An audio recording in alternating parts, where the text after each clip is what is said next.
ओम शांति। सब जहां पर भी है, सब कारोबार को छोड़कर कुछ क्षण के लिए अपनी जगह पर सीधे बैठ जाए। रीढ़ की हड्डियों को सीधा रखे।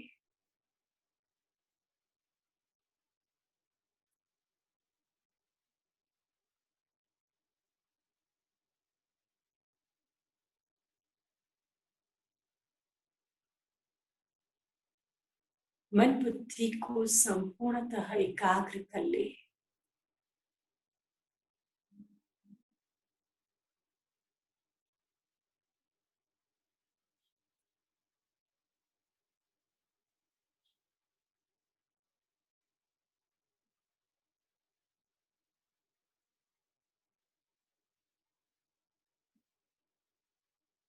स्वयं के ऊंचे स्वमान में बैठ जाए।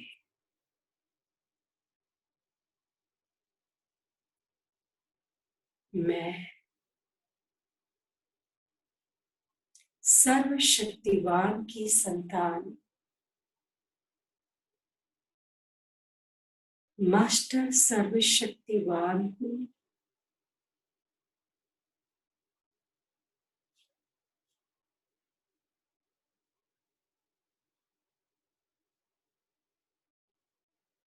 मेरे अंदर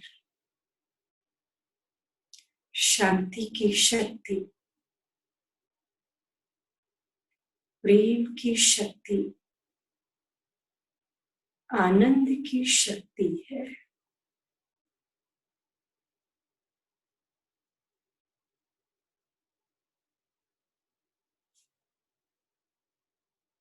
मैं इस शक्तियों को स्मृति में लाऊं।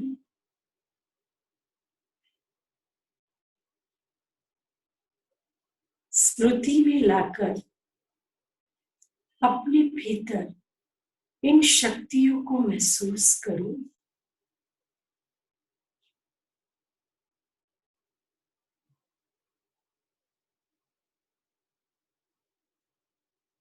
महसूस करते करते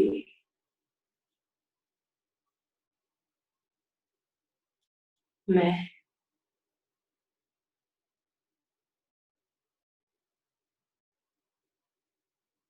बुद्धि के नेत्र से परम धाम को देखूं।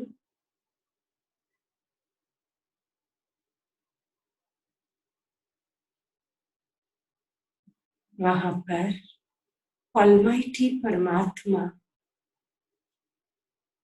सर्वशक्तिवान परमात्मा को देखूं।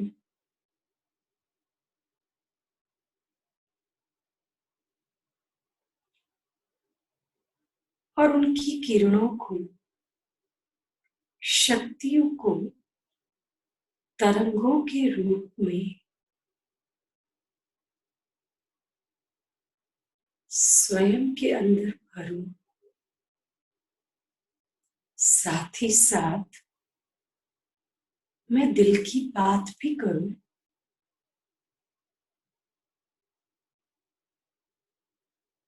बाबा, थैंक यू। लॉकडाउन के इस समय में जहां चारों ओर लोग अपनी अपनी प्रवृत्ति में मस्त है, वहां आपने मुझे ये सुनहरा अवसर दिया कि मैं एक नवीन बात को समझने की कोशिश कर रही हूँ।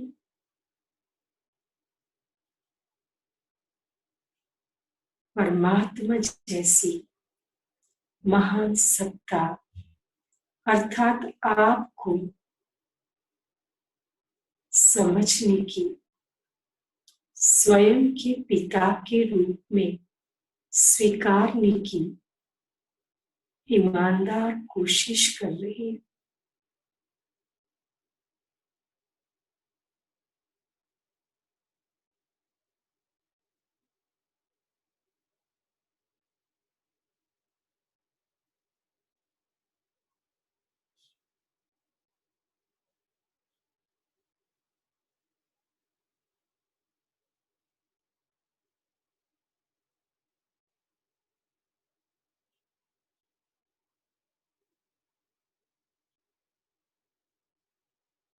अब इस दिव्य शक्ति को स्वयं में भर के विश्व के ग्लोब पर बैठ जाए।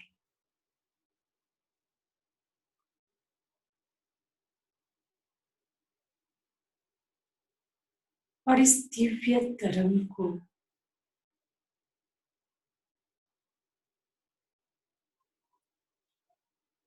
स्वयं की चारों ओर फैलाते हुए देखे।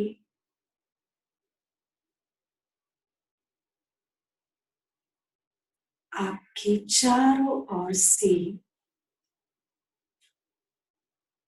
एक सुनहरा प्रकाश,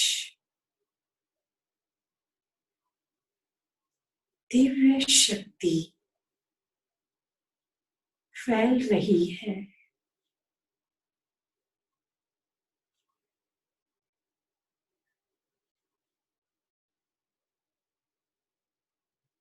विश्व में दूर दूर तक ये शक्ति पहुंच रही है। कई ऐसी मनुष्य आत्माएं हैं जो अज्ञानता के पर्दे में बेबस है, अशांत है, अपने अहम के नशे में चूर है।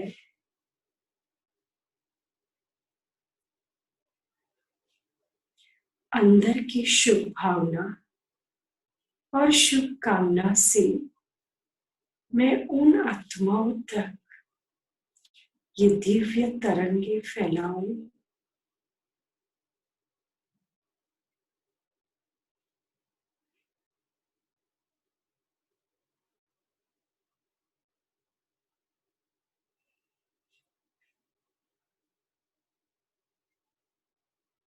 ओम शांति शांति।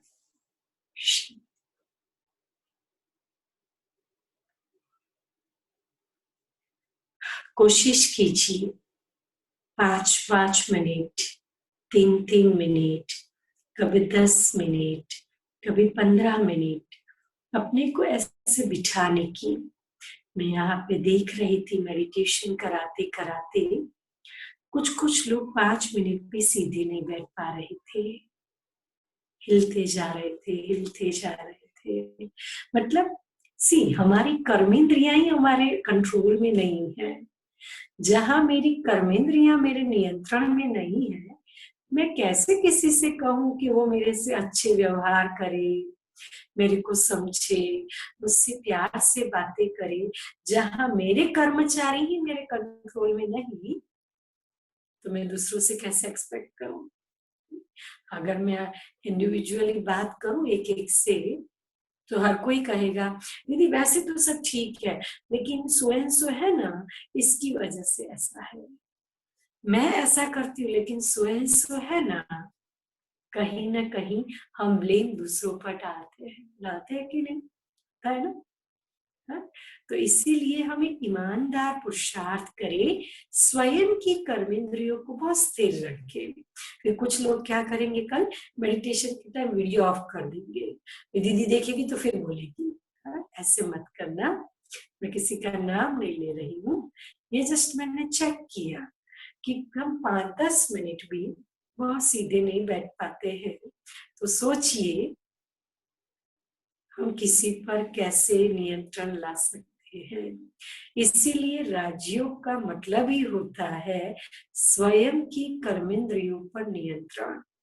स्थूल कर्मेंद्रिया ऑटोमेटिक नियंत्रण में आ जाएगी अगर सूक्ष्म कर्मेंद्रिया नियंत्रण में है।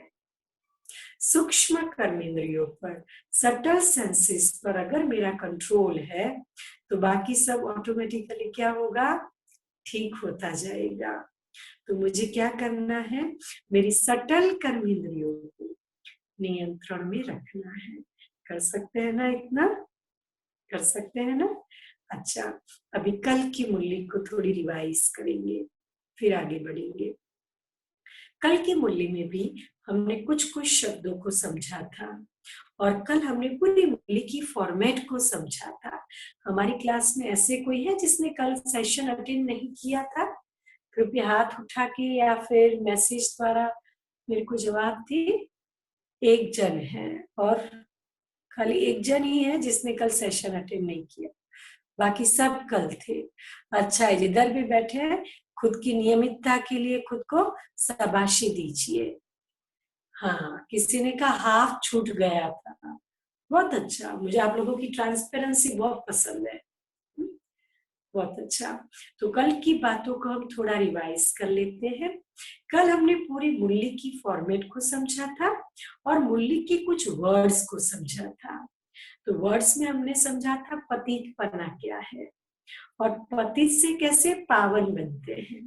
तो पतित का मीनिंग हमने समझा, जब हम नेगेटिव हो जाते हैं, कहीं ना कहीं काम, क्रोध, लोभ, मोह, अहंकार, ईर्ष्या, द्वेष, नफरत, डर, चिंता, अकेलापन, ये सारे नेगेटिव इमोशंस हम पे हावी हो रहे हैं, तो इसको क्या कहते हैं, पतितपना।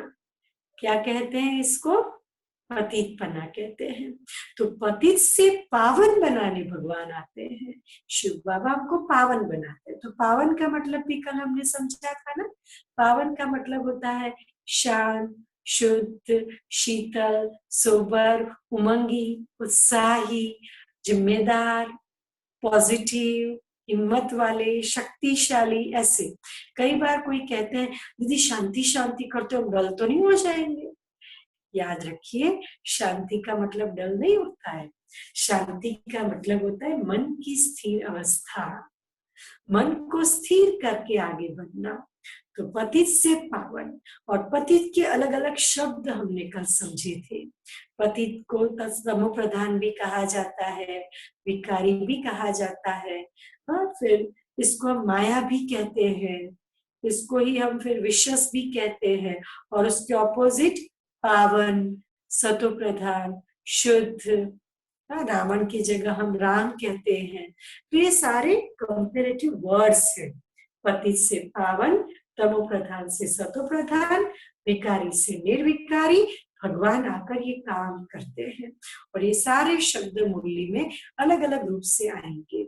जितना हमारी बुद्धि में क्लियर होंगे ना, तो उतना मुरली सुनते वक्त हमें क्वेश्चन नहीं होगा कि इसका मतलब क्या है। फिर मुरली की फॉर्मेट में हमने कुछ कुछ बातें समझी थी। क्या समझा था, जब साकार बाबा थे, मतलब ब्रह्मा बाबा, जिसको हम प्यार से लेखराज दादा कहते हैं, जिनका नाम बाद में ब्रह्मा बाबा पड़ा, तो जब ब्रह्मा बाबा के मुख से शिव बाबा ने वाचा चलाई तो उसको मुरली कहते हैं। मतलब परमात्मा ने बच्चों से जो बातें की वो क्या हो गई, मुरली।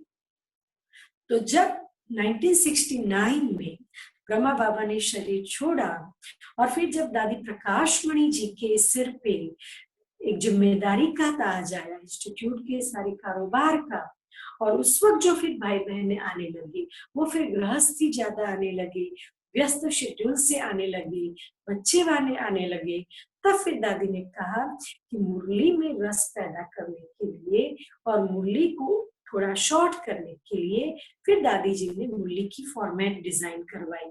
तो मुरली में सबसे पहले सार आता है, मतलब पूरी मुरली जो 4 पेज की चली है उसमें जो इम्पोर्टेंट इसेंसफुल बात है वो सार के रूप में आती है। फिर मुरली में से कुछ ऐसी बातें जो क्वेश्चन और आंसर, प्रश्न और उत्तर के रूप में आती है। जो बहुत ध्यान खींचने वाली बात होती है वो प्रश्न और उत्तर के रूप में आती है। और उन दिनों में भी रिकॉर्ड बजता था, फिर उस रिकॉर्ड पे वाणी चलती थी, तो गीत के रूप में वो आता है।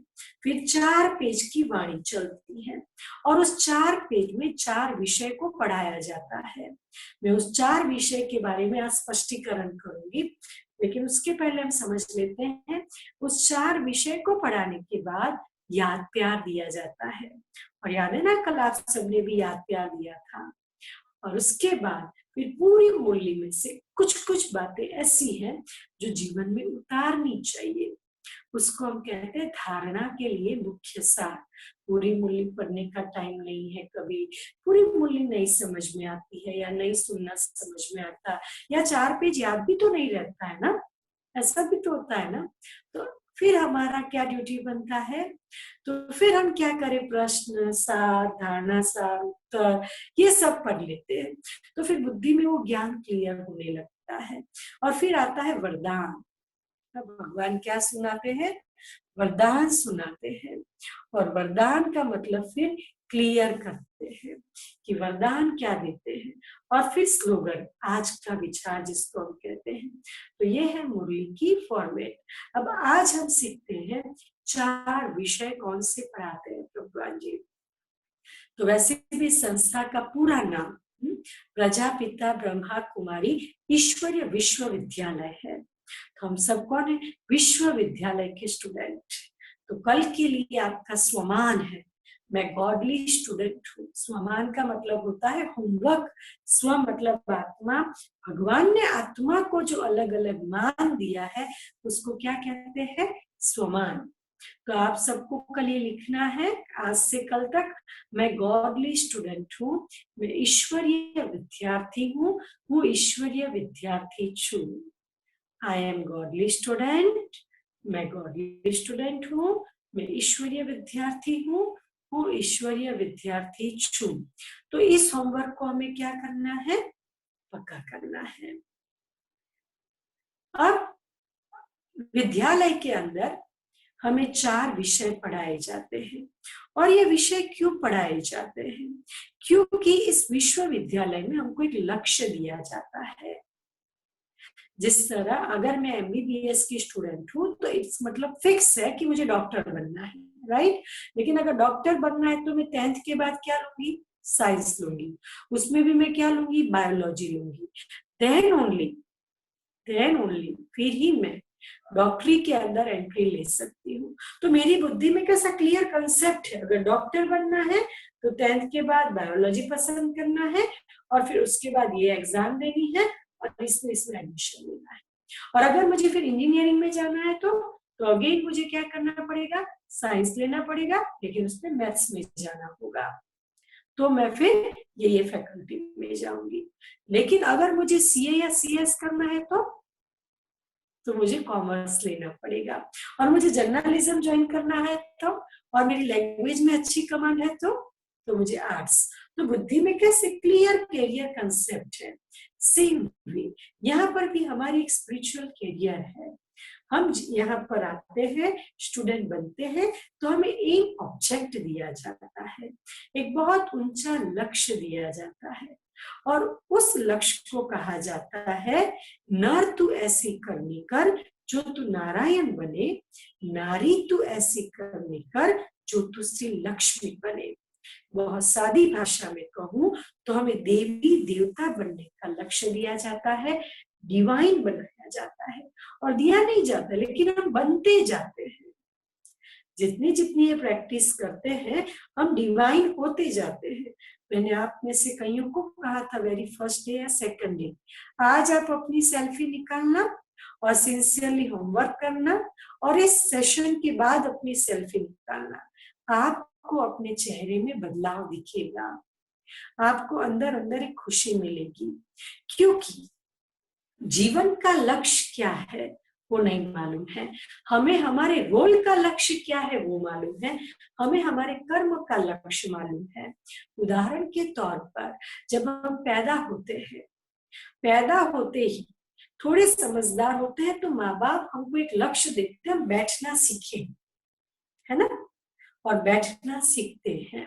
फिर धीरे धीरे एक लक्ष्य आता है, घुटन के बलबूते पर हम चलना सीखते हैं, और फिर धीरे धीरे धीरे चलने के बाद हम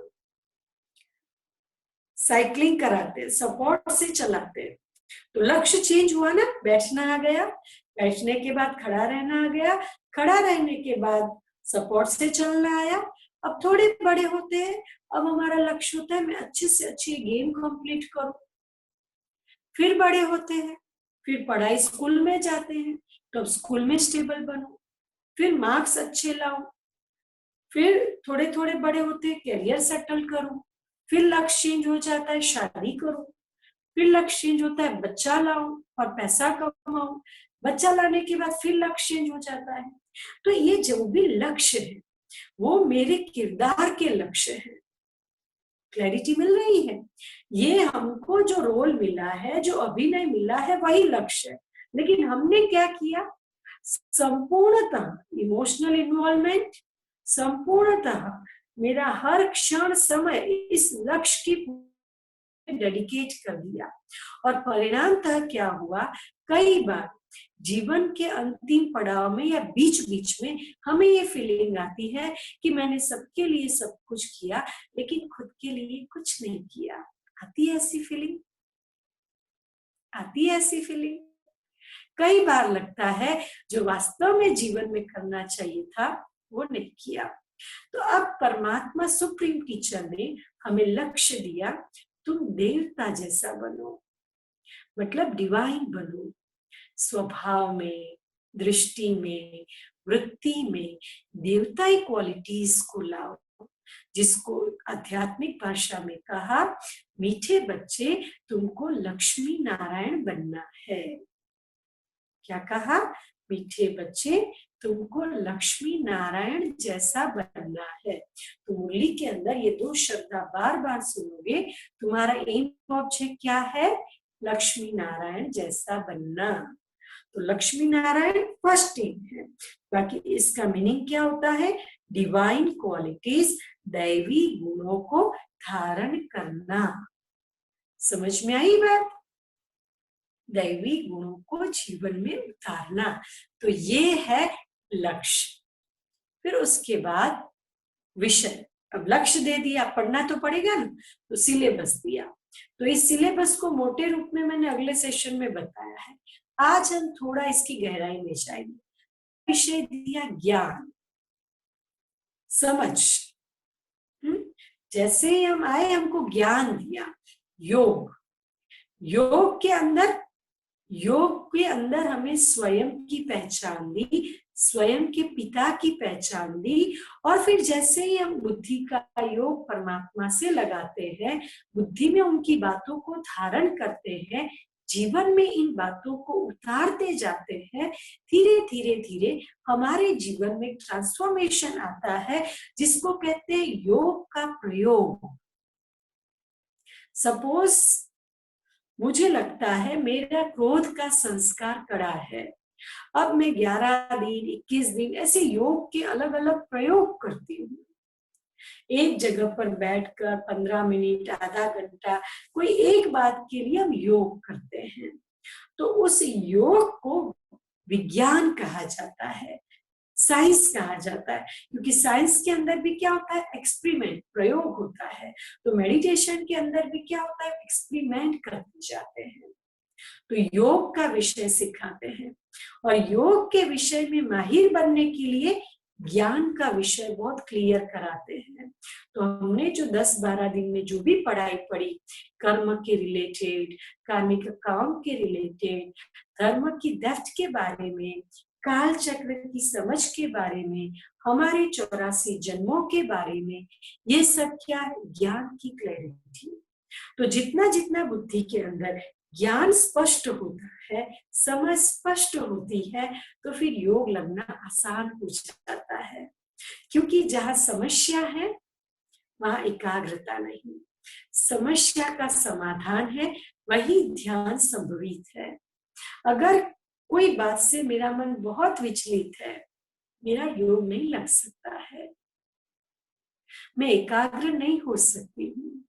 लेकिन उस विचलित मन के अंदर अगर समाधान क्लियर है तो मैं क्या करूंगी, प्यारे बाबा के साथ इसी समस्या की चर्चा करूंगी, उनके साथ बातें करूंगी।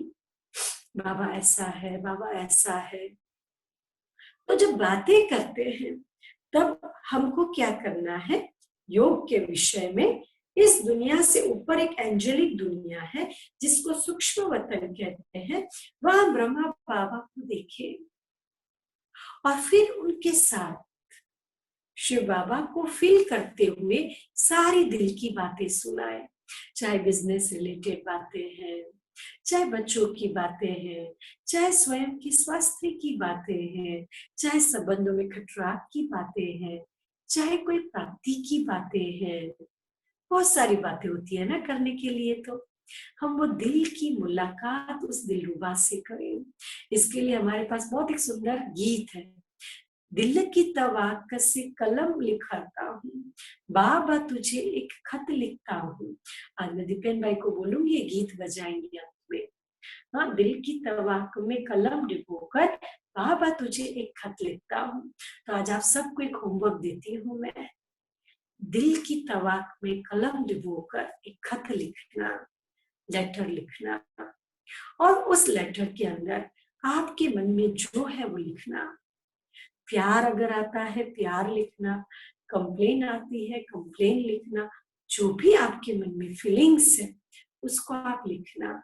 और आप सब अभी सेंटर पर तो नहीं जा पाते हो, लेकिन घर में कोई ऐसी पवित्र जगह, मंदिर हो या कोई एक ऐसी जगह, बालकनी हो जो बहुत पवित्र हो, वहां पे इस लेटर को आप रखना और फिर 5 मिनट 10 मिनट ब्रह्मा कुमार, इसके बहुत सुंदर सुंदर गीत है, उसको बजाना या फिर साइलेंस में बैठना और बोलना, बाबा ये खत आपके लिए आपके 12 दिन 15 दिन की बेबी ने लिखा है। करेंगे इतना होमवर्क? करेंगे? करेंगे? जो समझते हैं करेंगे हाथ उठाओ। मालपानी जी हाथ नहीं उठा रहे। हाँ, पारिक जी ने हाथ उठाया, किरीट भाई ने, दीप्ति शाह ने, वीवो 1727, रेडमी, रेखा जोशी, हाँ, और मैत्री शाह, शुभम ठक्कर, पीयूष, इन लोगों ने हाथ उठाया है। बाकी ने हाथ नहीं उठाया। नहीं करोगे क्या? मेधा आलूकर, फिर ऑनर 6x, आप सब होमवर्क करोगे ना? मैसेज से जवाब दो। जो गुप्त गुप्त सुन रहे हैं, शायद नेटवर्क की वजह से वीडियो को ऑफ रखते हैं, वो चैट के द्वारा जवाब दीजिए कि दीदी हम ये होमवर्क करेंगे। और फिर देखना होमवर्क करते करते बहुत फीलिंग गुड आएगी। तो ये होमवर्क करना। अब कईयों को लगता है ये क्या बाबा बाबा कर रही है दीदी, लेकिन ये अनुभव की बातें हैं। आप एक बार करके देखना, करके देखेंगे फीलिंग गुड आएगी। हाँ, मैंने बीच में भी कहा था, जो समझते हैं मुझे बाबा शब्द नहीं पसंद है, ओके फाइन, बस दिव्य शक्ति को आप जिस भी नाम से पुकारो, लेकिन वो है तो पिता। तो उस पिता को ये होमवर्क हम जरूर लिख के देंगे, लेटर लिखे। और प्यार में खत तो जरूरी होता है ना। कईयों ने मुझे जवाब नहीं दिया है अभी तक। सुहाग भाई है उसमें, बहुत सारे लोग हैं जिन्होंने अभी तक मुझे जवाब नहीं दिया है, दीदी हम लिखेंगे। हाँ हाँ, हर्षिल शाह ने जवाब दिया, थैंक यू सो मच। अभी सबका आंसर आने लगा है। तो लेटर लिखना है, ठीक है। अच्छा, लेटर लिखने के बाद आपको क्या करना है, 10 मिनट के बाद उस लेटर को आप टुकड़ा टुकड़ा करके यू कैन रिमूव इट, आप उसको फेंक सकते हो, आप इसको जला सकते हो। और कई ऐसे भी होंगे जो कहेंगे इस प्यार की कहानी में मुझे इसको संभाल के रखना है, then you can keep it. First letter है ना ये आपका, लेटर टू गॉड फर्स्ट है, तो आप इसको संभाल के रख भी सकते हो। तो क्लियर हुआ? ज्ञान का विषय, योग के विषय में क्या है, संबंध है। योग के विषय में प्रयोग है। योग के विषय में स्वयं को आत्मा समझने की प्रैक्टिस है। योग के विषय में दूसरों को भी आत्मा समझने की प्रैक्टिस है। ये सारे योग के विषय हैं। और ज्ञान के विषय में क्या है, व्यवहारिक जीवन की समझ, संबंधों को लेकर, सब व्यवहार को लेकर, स्वयं की स्थिति को लेकर, आने वाले समय को लेकर, वर्तमान परिस्थिति को लेकर, ये सब क्या है? समझ है। तो व्यवहारिक जीवन की समझ को क्या कहेंगे? ज्ञान। और योग में क्या है? प्रयोग है। योग में क्या है? आत्मा समझने की प्रैक्टिस है। तो योग में ये समझ हमें निरंतर करनी है। अब तीसरा विषय है। तीसरा विषय है धारणा। ये बहुत बड़ा विषय है। खान पान की शुद्धि, विचारों की शुद्धि, हाँ, ये सारे बहुत सारी बातें हैं। दैवी गुणों को जीवन में उतारना, रोज मुरली सुनना, मेडिटेशन करना, ये सब धारणा की बातें हैं। जिन बातों को मैं जीवन में उतारती हूँ, ये सब धारणा की बातें हैं। मेरी दृष्टि कैसी रखनी है, दूसरों मेरी वृत्ति कैसी रखनी है, सुबह उठ के मेडिटेशन करना है। अब मैं आज से मेडिटेशन की जगह शब्द यूज करूंगी, बाबा को याद करना है। Meditation is a professional word, समझ रहे हो? Meditation is a professional word. एक पिता के साथ प्रोफेशनलिज्म नहीं होता है, उसके साथ दिल का रिश्ता होता है। एक माँ के साथ, एक दोस्त के साथ, एक सजनी के साथ, एक साजन के साथ दिल रुबा की बातें होती हैं। इसीलिए कल से मैं शब्द यूज करूंगी, हम बाबा को याद कितना करते हैं। तो उठने के साथ हम कितना बाबा को याद करते हैं प्यार से, चाहे शक्ति भरते हैं, चाहे बातें करते हैं। कुछ नहीं समझ में आता है तो लिखो, जो अभी तक लिखा है ना, मैं आत्मा शांत स्वरूप हूँ, मैं गॉडली स्टूडेंट हूँ, मैं ईश्वर का रॉयल बच्चा हूँ, जो समझ में आता है। लेकिन उठने के साथ थोड़ा समय ये करना है। फिर मुरली सुननी है। अभी तो आप लोग शाम को मुरली सुनते हो, तो धीरे धीरे धीरे आदत सुबह की डालनी है।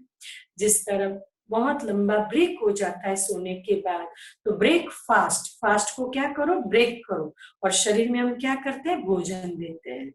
12 घंटा 8 घंटा के फास्ट के बाद सेम वे सुबह सुबह आत्मा को भी एनर्जी देनी होती है। तो सुबह सुबह जब मुरली सुन लेते हैं तो आत्मा में क्या आ जाती है? एनर्जी आ जाती है। फिर खान पान बिल्कुल बाबा की याद में, शुद्ध भोजन, पवित्र भोजन, दिव्य भोजन।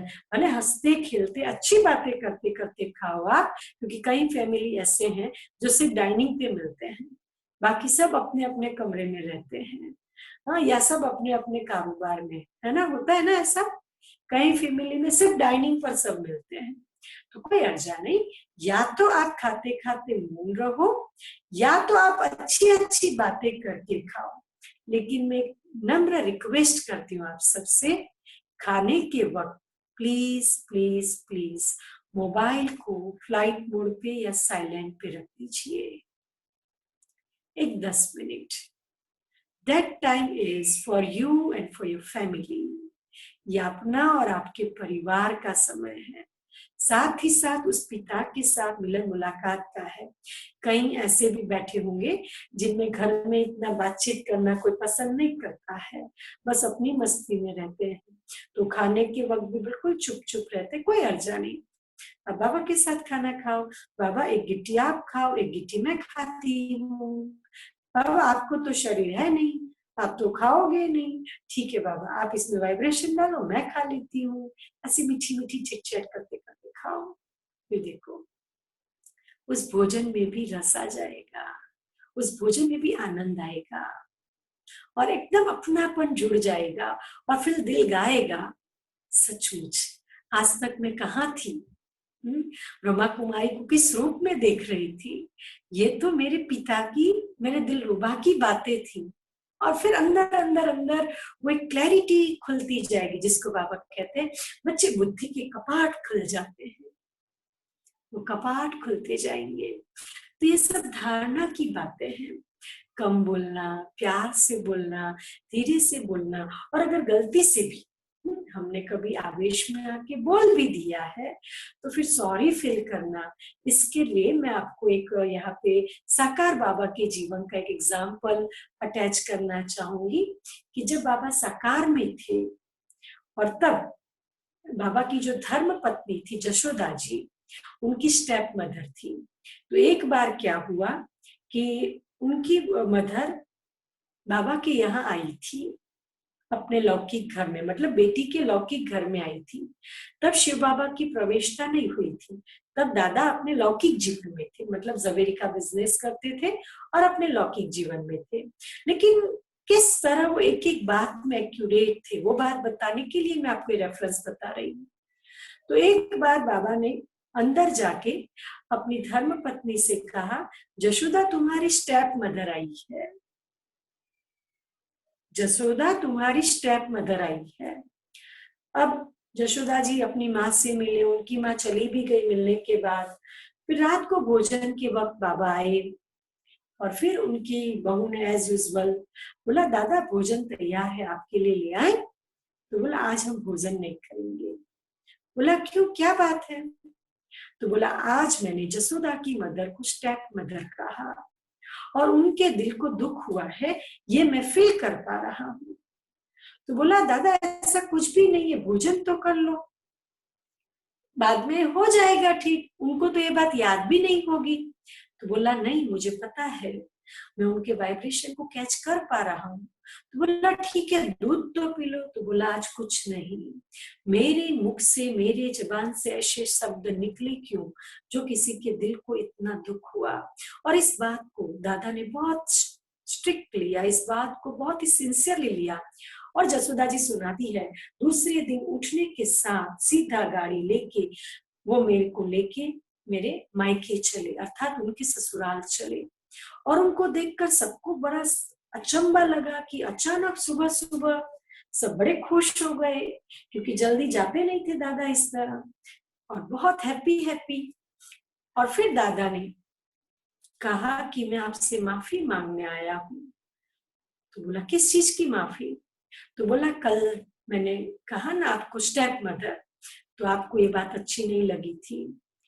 तो बोला नहीं नहीं ऐसा कुछ भी नहीं है। तो फिर बोला नहीं मेरे को पता है कि आपको ये बात अच्छी नहीं लगी थी, बाबा अपनी जिद पे अड़े। फिर जसोदा जी ने अपने माँ बाप को बोला कि आप सच सच बता दो ना कि आपको इनकी इस बात का बुरा लगा था, क्योंकि उनको इस फीलिंग में उन्होंने कल खाना भी नहीं खाया था। तो फिर उन्होंने कहा हाँ, जब आपने स्टेप मदर कहा तो मेरे को दिल में थोड़ा धक्का लगा कि मैंने जशोदा को कभी इस तरह तो रखा ही नहीं है कि मैं उसकी साउकी माँ हूँ, फिर भी आपने हमारे लिए ऐसा शब्द क्यों यूज किया। तो थोड़ा दिल को दुख जरूर हुआ। और दादा सबके बीच उनके आगे दो हाथ जोड़ के माफी मांगते हैं और बोला कृपया मुझे माफ कर दो। और तब उनके सास ससुर की आंख में पानी आ जाते हैं, क्योंकि सिंधियों में कभी भी दामाद इस तरह अपने ससुराल में माफी नहीं मांगता है, उस समय की कम्युनिटी के मुताबिक। और इस बात से बहुत सबको सरप्राइज लगा। और फिर जशोदा जी ने उनके माँ बाप को बोला आप प्यार से बोल दो ना माफ कर दिया, तो ही वो हल्के हो जाएंगे। और फिर उन्होंने कहा इट्स ओके, सब बातों को पूरा करो। ये एग्जाम्पल मैंने यहाँ क्यों कोट किया, क्यों कोट किया? कैसे छोटी छोटी बातों में हम बहुत सहज बोल देते हैं, किसी को चुभ जाता है, हमें मालूम भी नहीं है, लेकिन वो कर्म हमें कहीं ना कहीं मनसा के रूप में बहुत असर डालते हैं। हमारा मन जो विचलित रहता है, हम कभी अंदर अंदर ये होता है, इन सब की वजह ये है, क्षमा मांगने में हमारा क्या जाता है, हम क्षमा मांग ले आगे बढ़े। और कई बार ऐसा भी है किसी से डायरेक्ट आप क्षमा भी नहीं मांग सकती हो, क्योंकि सामने वाला आपको समझता भी नहीं है, वो आपसे बात करने तक तैयार नहीं होता है।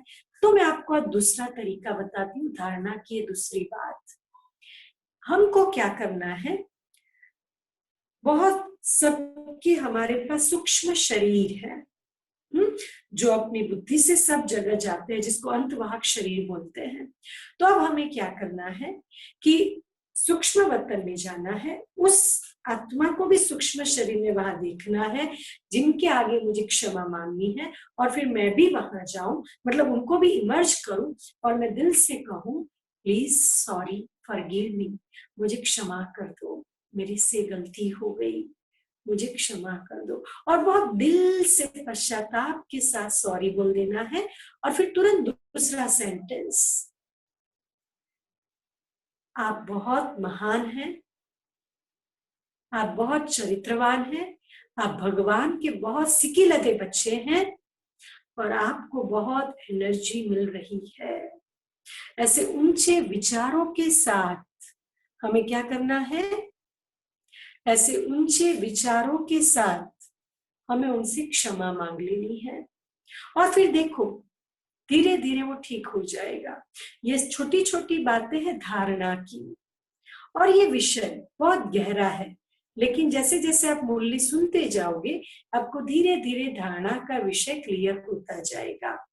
अब चौथा विषय आता है सेवा का। सेवा क्या है? मैंने इस विषय में बहुत लंबी चर्चा बहुत पहले कही थी। मनसा वाचा कर्मणा तन मन धन समय श्वास संकल्प। फिर से मैं रिपीट करती हूँ, मनसा वाचा कर्मणा तन मन धन समय सांस संकल्प से हम ईश्वर के विश्व परिवर्तन के कार्य में मददगार बनते हैं। यह है सेवा। सिंपल है ना? ईश्वरीय सेवा, ईश्वरीय सेवा। फिर से रिपीट करती हूँ, तन मन धन मनसा वाचा कर्मणा, और फिर समय सांस संकल्प। ये जो है इसको मैं ईश्वरीय कार्य अर्थ लगाऊं, ईश्वर के इस विश्व परिवर्तन के कार्य में मददगार बनूं, ये है सेवा। एक होती है जिस्मानी सेवा, दूसरी होती है रूहानी सेवा।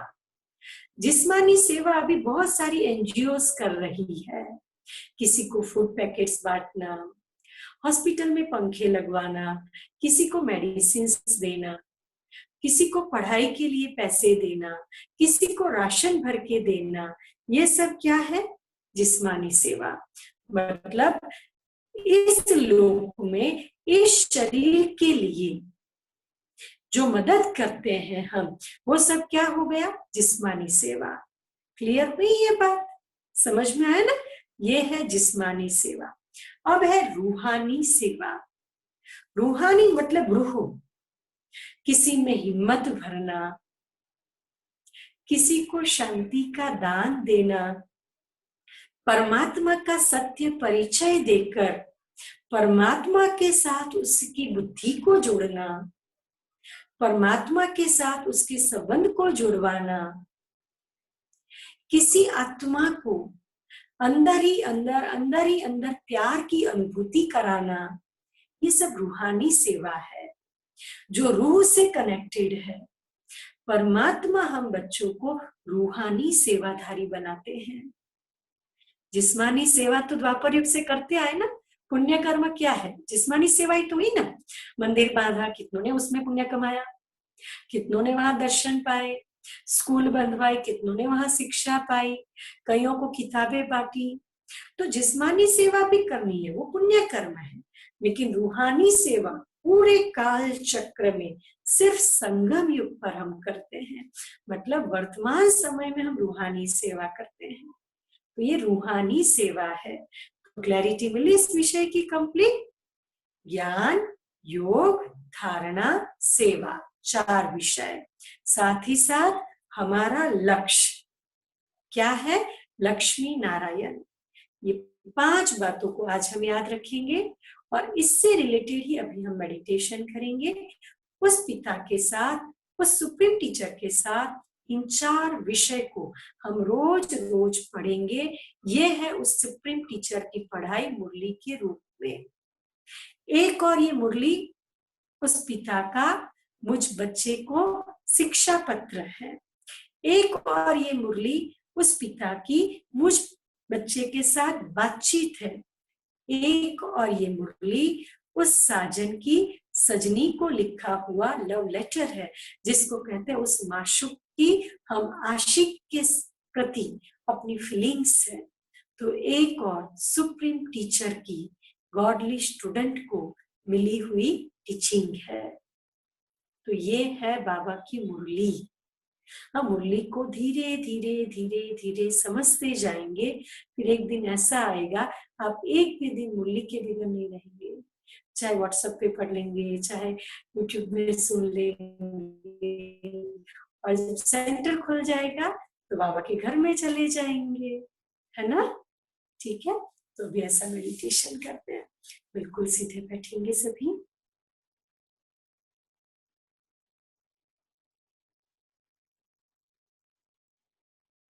बहुत एक ऊंची स्मृति के साथ बैठे।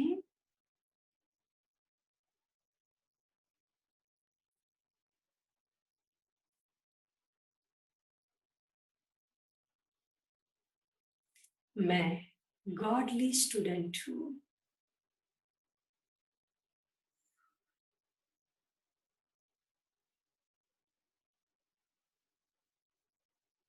मैं भाग्यवान हूँ, सुप्रीम टीचर का स्टूडेंट बनने का मौका मिला।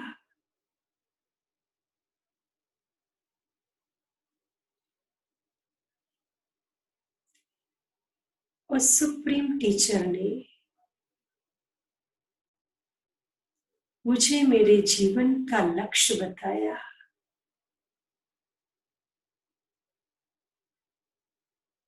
सांसों श्वास में, हर संकल्प में,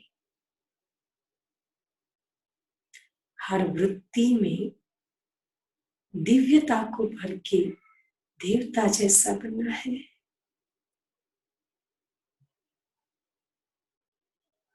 मैं हूं ही देवात्मा, देने वाली,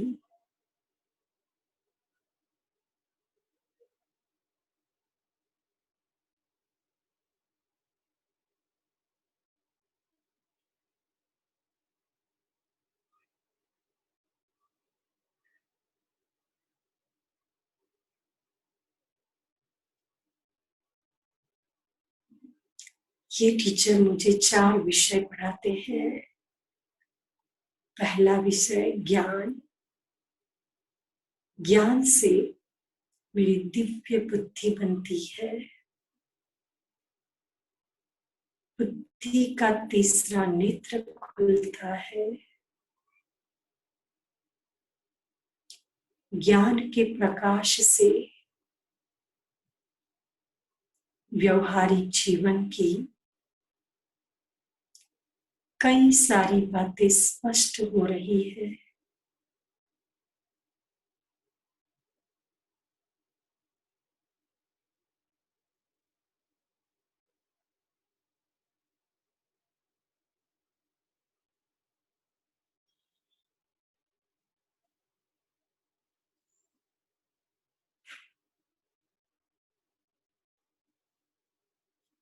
और जितनी जितनी स्पष्टता बढ़ती है, मन शांत होने लगता है। प्रश्नों से पार प्रसन्न चित्त रहने लगता है।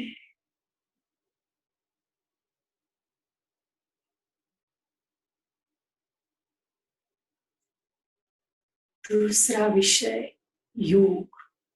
ये विज्ञान है, प्रयोग है। स्वयं को आत्मा समझने का प्रयोग, अन्य को आत्मा के रूप में देखने का प्रयोग, आत्मा महसूस कर परमात्मा से बुद्धि योग लगाने का प्रयोग। और इस प्रयोग के फल स्वरूप की प्राप्ति।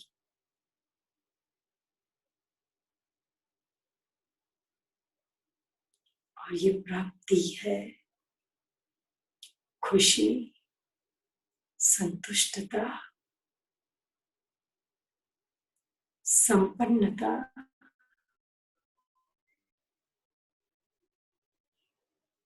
सदाकालीन चिरकालीन शांति,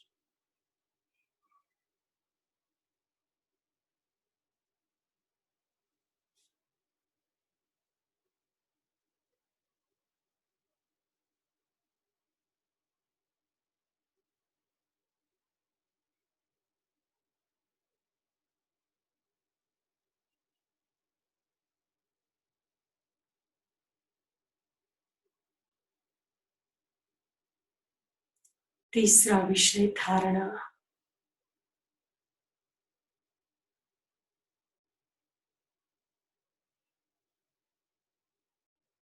खान पान की शुद्धि, विचारों की शुद्धि, आलस्य का त्याग, सुबह उठकर उस प्यारे पिता की याद में बैठना, उस प्यारे पिता की बातों को सुनना, समझना और पूरा दिन उसका सिमरन करना।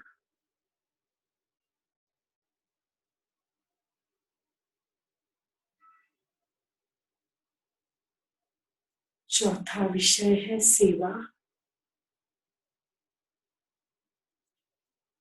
द्वापर युग से लेकर पुण्य कर्म के रूप में जिस्मानी सेवा बहुत की, किसी को पढ़ाया,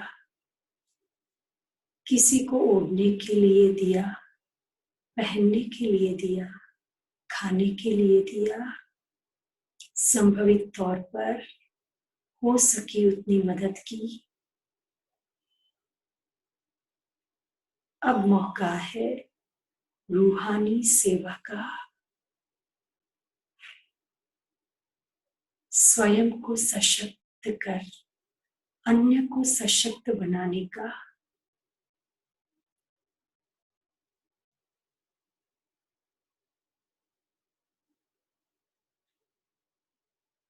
परमात्मा प्राप्तियों से संपन्न अनुभव कर अन्य को परमात्मा का परिचय देने का।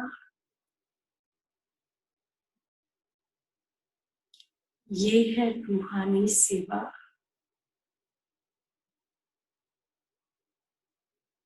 ओम शांति शांति शांति।